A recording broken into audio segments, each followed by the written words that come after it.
Then came the day when she could no longer stand, and he realized not only was she not going to recover, but now she was in a great amount of discomfort.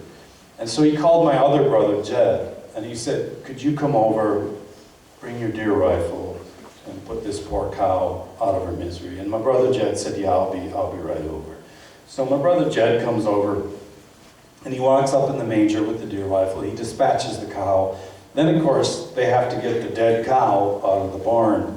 So my brother backs the tractor up to the barn door. Then he runs a cable from the back of the tractor to one hind leg of the cow, and he takes a hook around it, and then he starts very slowly and gently dragging the cow out of the stanchion. And poor Jerry is an old farmer, had one bad knee, and he's just standing there looking as his best milk cow is being dragged dead from the barn. And what he doesn't notice is that the one hind leg that's hooked to the cable is being pulled this way, but the other hind leg has got hung up in the stanchion, and it's getting bent back like the arm on a trebuchet. And when that hoof cleared the stanchion, it whipped around and smashed him in the kneecap.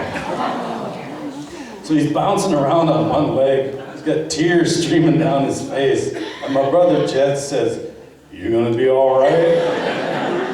And Jerry says, "I think so." And my brother Jed says, "'Cause I got one more shell."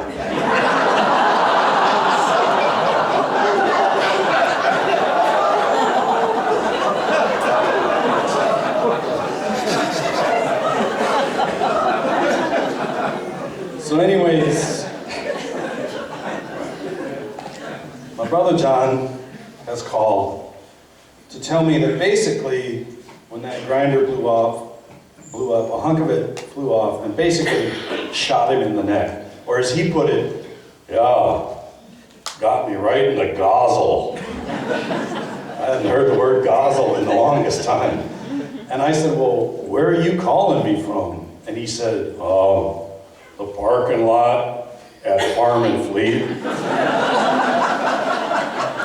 I said, "What are you doing there?"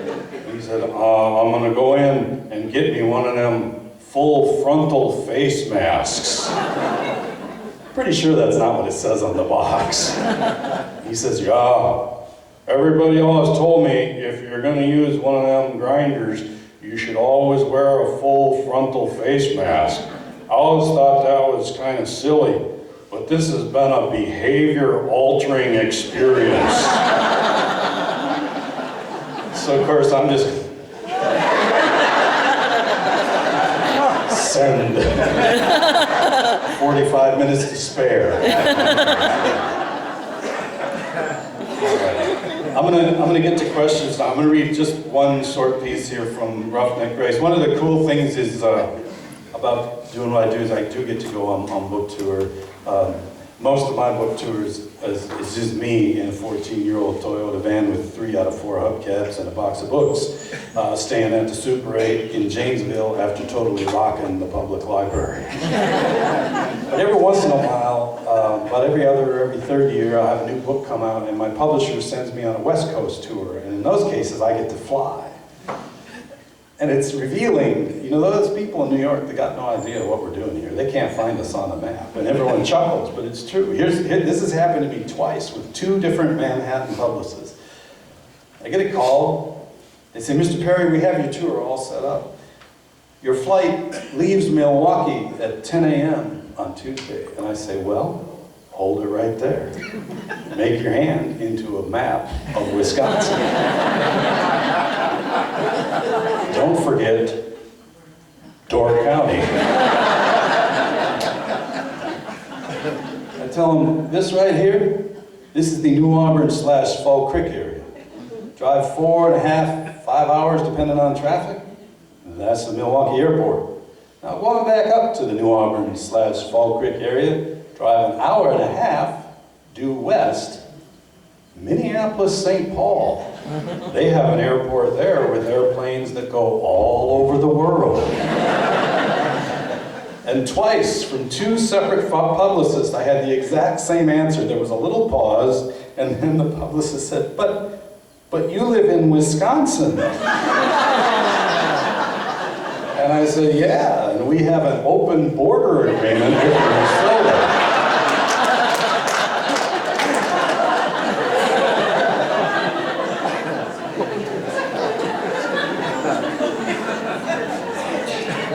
But one of the things that I like about going on those tours is you can always tell kind of where you're at based on people's reaction to stuff. So I get asked a lot when I go out on tour in San Francisco, for instance, they say, well, did they get your humor? And I go, yeah, they laugh. It's just a little different laugh. It's more a laugh of discovery than it is a laugh of recognition.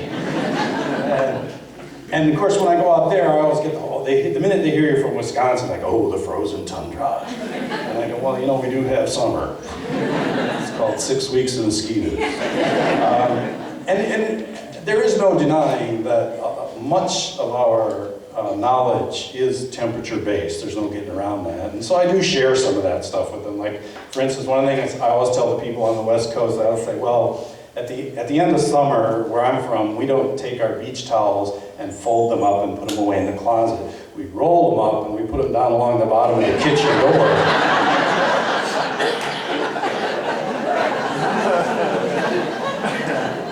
And then if you got like a couple extra, you roll them up and put them on the windowsill up there in the bedroom at the head of the bed where the draft comes through.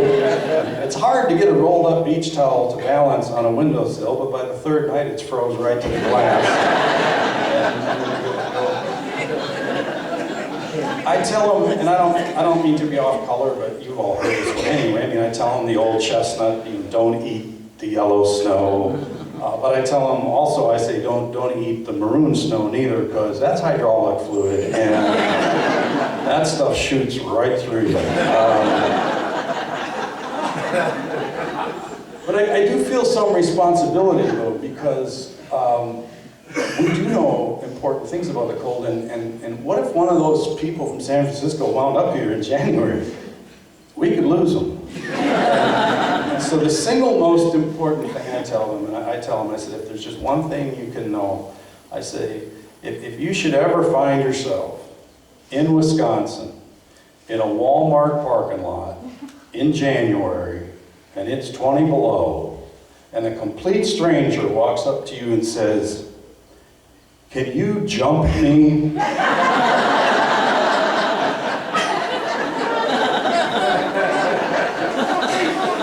Don't get your hopes up.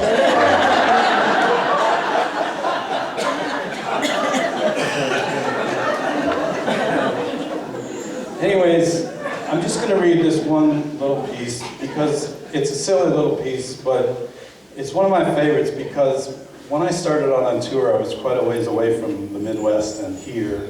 And as I got closer back, I started to get a reaction, and I'll tell you what it is. People would come up to me afterwards in the signing line and call me out on something. So, at last count, I owned 7 tape measures.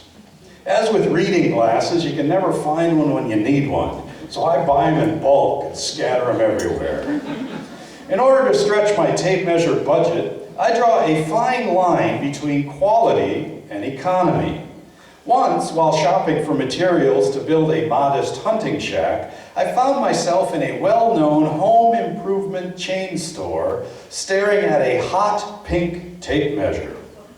I liked the idea of the pink tape measure, not because pink's my thing, but because I figured it'd be easy to find if ever I misplaced it, which usually happens about 5 minutes into the project.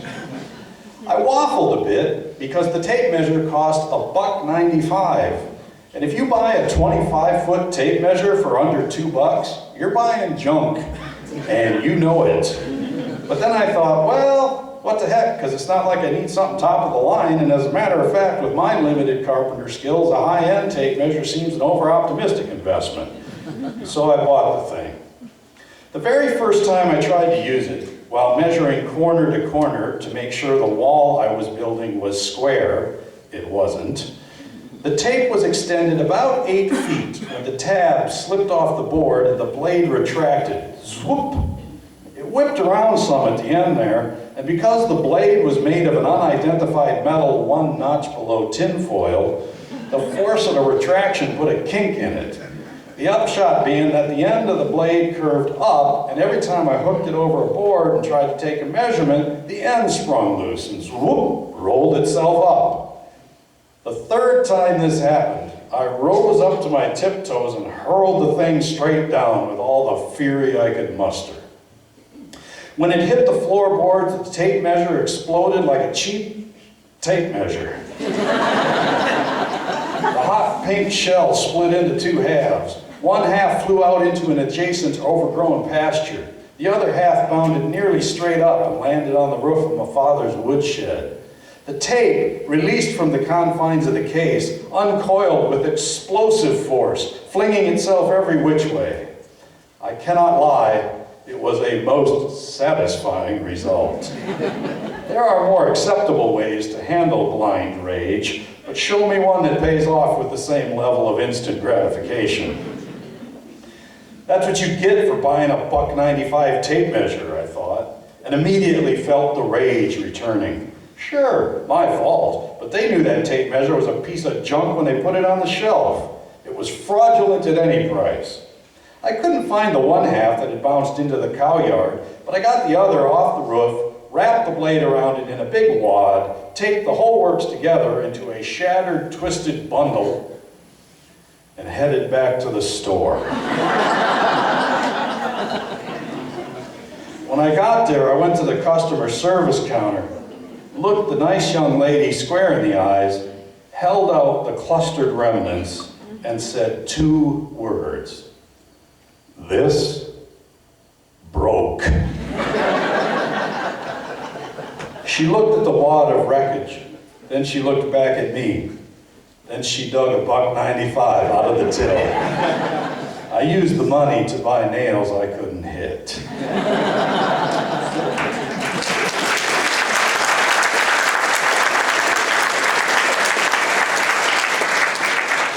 So the regional thing that I enjoy about that piece is that you notice that I went to great lengths not to identify the big box store where I bought the cheap tape measure.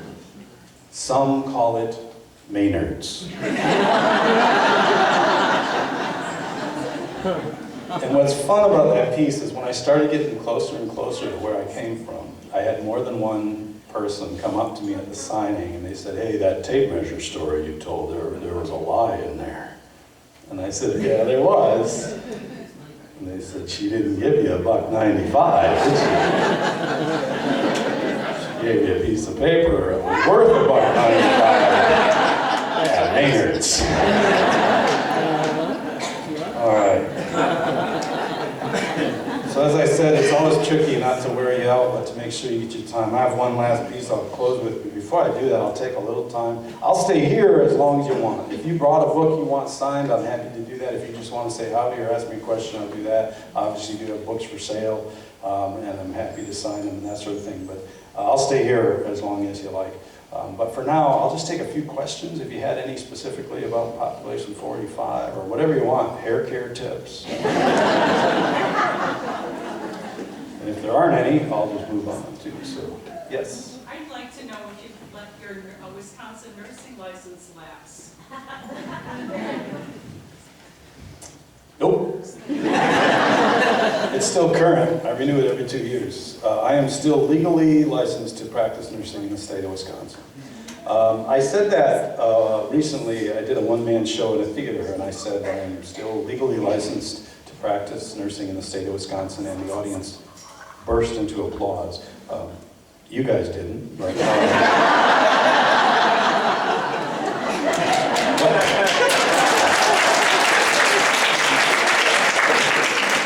But it's been a while, and I'll tell you now what I told them. You wouldn't be clapping if you were sick. Yeah, when I left nursing to try writing, I had no idea what I was doing. None of this was planned. And the only plan I had was I was young, and I had saved some money from working as a nurse, and I thought, you know what, if this flops, I'll keep my nursing license, and if it really goes into the ditch, I'll just go back to nursing. That is still the plan. Anyone else with a question? Yes? The question is, am I working on something now? better be. Yes, as a matter of fact, I have a manuscript due tomorrow at noon. And I was working on it today, and I have to turn it in. That sounds dramatic, but really it's in the copy editing stages, and so I need to go through and improve everything and make a few little changes. But I do have to hand it in at noon tomorrow. That's a collection of magazine pieces and essays that I've done as a magazine writer over the, I think it spans about the last decade. And Wisconsin's Historical Society Press is going to bring that out in September. In November, I have my next book coming out with HarperCollins. That one's a little different, and I'm not sure. It's either going to really re-energize my career or end it completely. It's about the French philosopher Montaigne. He died in the 1500s, died in 1592 actually. He's just a guy that I happened upon him because I had a kidney stone. And it's all explained in the book. But he's a guy, he basically invented the essay. And he wrote about anything and everything, and I do mean anything. He wrote about mythology, he wrote about law, he wrote about philosophy, he also wrote about his thumb and marital relations and all those things. And I love reading him because you learn so much about yourself and your frailties. And so I wanted to write a book of, people have built their entire careers writing about him, so I'm really asking for it because I'm just going to get hammered by the academics, but that's all right. I can take it. Because I read him mostly on my phone in my deer stand. I feel qualified to. But the only reason I'm nervous about it is I'm really writing about going into some areas I've never written about. Nothing prurient, but some topics that I've not broached before in public, and I don't know what I'm going to say to Mom. So, but there's a lot of humor in it too, and it's you know, it's called Montaigne in Barn Boots. And for instance, I talk about feeding the chickens and thinking about Montaigne and how we process things. And it opens with me grabbing an electric pig fencer with my bare hands. On purpose, by accident, which is, and then I just say that I took the rest of the day off and read his essay called On the Inconsistency of Our Actions. So we'll see how that goes. And then I write the weekly column, and I record a weekly radio show, and then I do magazine work, and I'm collaborating with some musicians on a couple of projects, and then I just adapted Population 485 for the stage, and so we're taking that around a few places to see how it goes. That's exactly how my wife reacted. My wife is astounding. I'm so fortunate. We are basically a small family business, and she has her own business, and tonight is home, running the home front. And I'm just so fortunate to have her. She is my partner in this endeavor. Anything else? Yes. Is Mom still driving the big car? Yeah, my mom's still driving her big Lincoln. Yeah, that's right. Yeah. I'll tell you what. Oh, yes. You have a lovely way with words, and I found myself as I was reading 485 looking up words. Yes. Which doesn't typically happen in a lot of books anymore. Yeah. Where did that love of words come from? So the love of words, the love of words came from my mom, and I write about this quite a bit in the book Coop. I mentioned being raised in that obscure fundamentalist Christian sect. One of the things about being in that sect was that there was no television, no radio, no movies, no dancing. It was very, very staid. But my mother filled the house with books. She took us to the little local public library every week. And she taught me to read when I was 4 because she saw I was interested, and I talk about that and how she saw this interest. And I was very blessed in that. So I was reading voraciously from the time I was 4 years old. I like to still talk about the fact that I could read when I was 4. And one night my dad heard me talking about it. This is only about 10 years ago. And he said, yeah. I said, I could read when I was 4. And my dad said, yeah, kinda. I said, what do you mean? He goes, yeah, I remember that. He goes, I remember when you were 4 and you could read. You were quite proud of it then also.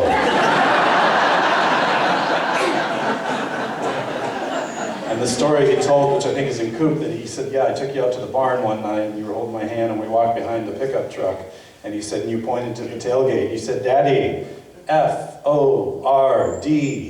truck.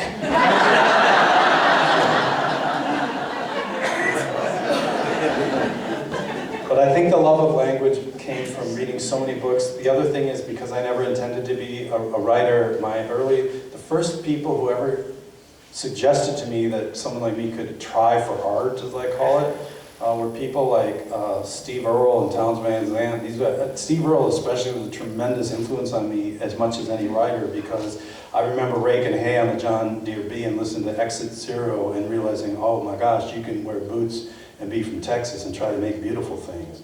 And it suggested to me that maybe a guy from a farm kid from rural Wisconsin could try too. So once I got started with that, then I just loved language. And my very first love, the thing that got me into writing was poetry. I love poetry, I devour poetry. I love what Dylan Thomas said. He said, I choose words for their taste over their meaning. I think that's a lovely concept. And then what happened is I worked really hard at poetry and realized pretty quickly two things. I wasn't that good, and number two, really hard to make a living writing poetry. And so I started writing magazine pieces. But I say that's probably a carryover. The last thing, I'll try to stop myself here. The last thing I'll say, you bring up the big words, the unusual words. We were talking about that earlier at the little gathering. It's a tricky thing, because nothing's more tin horn and show-offy than using big words to try to prove you're smart. And so I try to be judicious, but because I love words, words to me have shapes and colors, and like a word like declivitus to me it's a shiny word with a lot of sharp corners, and it's got chrome all over it. It's beautiful. It also has wonderful rhythm, declivitus, declivitus, declivitus. And so if it fits into the line with this beautiful rhythm, and it also happens to mean exactly what I'm trying to convey, then I'm going to use it. And people have said to me often, what you just said, they said, well, I had to look those words up in the dictionary, and I always say, oh, where do you think I found them? That's where they keep words. And the last thing that I'll say, I've gone back and forth, because sometimes I overdo it. I can go back and look at things and go, you know, honestly, really, one syllable would have been perfect right there. But overall, the thing that finally put me at peace with it is I just decided, why let all the fancy people have all the fancy words? And the more serious aspect of that is that we've gotten into this thing where you're either a good old boy or you're an intellectual. And why can't you go to the poetry reading and the dirt track stock car races and have a good time? So I'm trying to just kind of sneak those words in there. Yes? Could you talk a little bit about collaboration? Because you mentioned before that you spend a lot of time by yourself. Yeah. But I was lucky enough to witness the first Eau Claire Festival. Oh, yeah. And just how people come together and just what that's like, or theater or wherever you want to take it. Yeah, I was just very fortunate that, again, by chance, over the years, I wrote a lot about music, and so I wound up having a lot of friends that were musicians, and I had spent a lot of time touring with musicians, and I just learned a lot about that world. And then, as I mentioned, they were actually a big influence on me before I started writing seriously. And then over the years, in particular, one gentleman, the guy who starts, his name is Justin Vernon, and he's got a band called Bon Iver. When I first met Justin, he was a poor kid, needed work, and I hired him to do some recording for me. And he didn't have any money or nothing. And then now he's won 2 Grammys, and Kanye flies him over to Paris to record it. So, but we're still neighbors. He is literally 2 cornfields away from me. And so he has this unbelievable recording studio out in the middle of nowhere. And so over the years, I've collaborated with him on writing liner notes for a John Prine tribute album, and then recently he produced there's a group called the Blind Boys of Alabama, a wonderful, legendary gospel group. They recorded, not their last album, but the previous album to that. They recorded that album in Fall Creek, Wisconsin, and I was there. And so I got to write the liner notes for that. And then lately they started this music festival, and I'm the narrator, and people say, well, what does the narrator do? And I said, I will let you know when I figure it out. We're going into our 3rd year, and I basically I write a lot of the material behind the scenes and just generate content. And I like working with musicians. I haven't collaborated with a lot of other writers, but I love to collaborate with musicians. So did that come? Okay, all right. I'll take one more, and then I will stay, again, I'll stay as late as you want, but I really, some of you I know have to go, so yes. I was just wondering if you'd please read gratitude. Okay, that'd be a good one to close with. I will close with that piece. What was the question? She asked if I would close with the piece that I'm going to close with. So.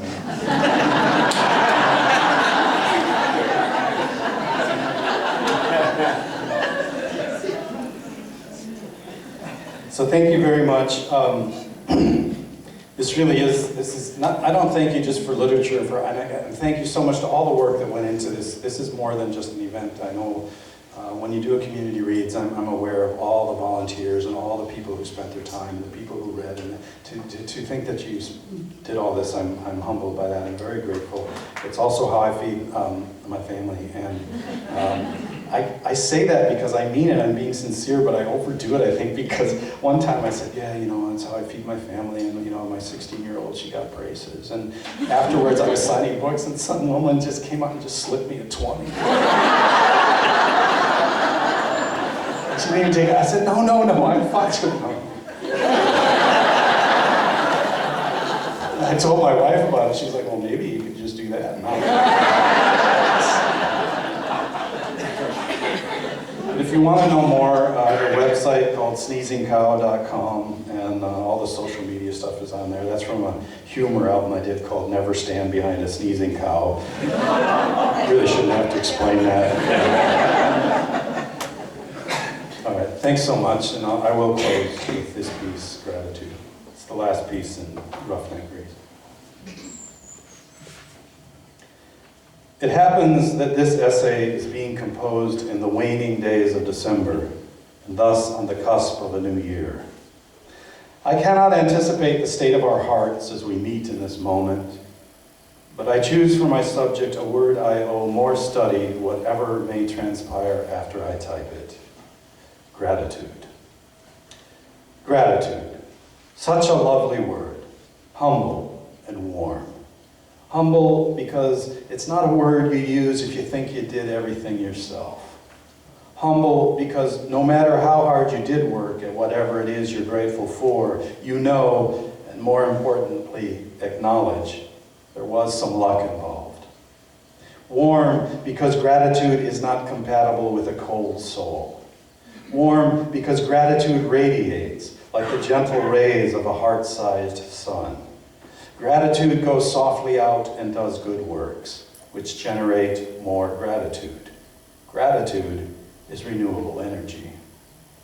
Gratitude because to offer anything less would be to ignore all privilege. The privilege of existence, the privilege of health, the privilege of privilege. And now we're back at humility. Or ought to be. Gratitude because the world is awash with the sour surf of opposing sentiments. Gratitude for those who show us the same. Gratitude even in grumpiness, which is to say, I'm not talking all hosannas, hugs, and puppies here. I'm talking about perspective and preponderance and relativity and a sideways glance into the cosmic mirror, where behind me I spy millions of souls who would give all they own for just one of my disappointing Tuesdays.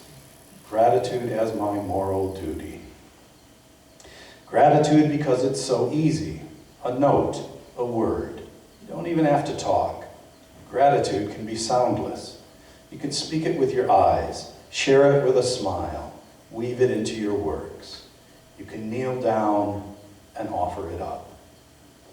Gratitude, a triple syllabic salutation to the six directions, whichever way you're pointing. The echoes go on and on. The echoes are gratitude returning. There's this idea among psychologists that gratitude can be cultivated. Put it out there and it comes back to you. Gratitude as a practice, as an intentional act, in the form of reflection, a quiet moment, a look back. Gratitude not as obligation, but celebration. Gratitude with our loved ones in mind, the ones who suffer our ingratitudes with grace, and that grace, yet another reason for gratitude. Grace, cousin and catalyst to gratitude. Gratitude because as this year, or this day, or this hour, or this moment draws to a close, I am reminded it was another year granted, not guaranteed, and therefore not taken for granted. Gratitude, no matter the season. Gratitude.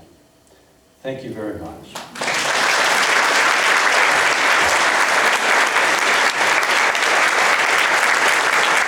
Thanks so much.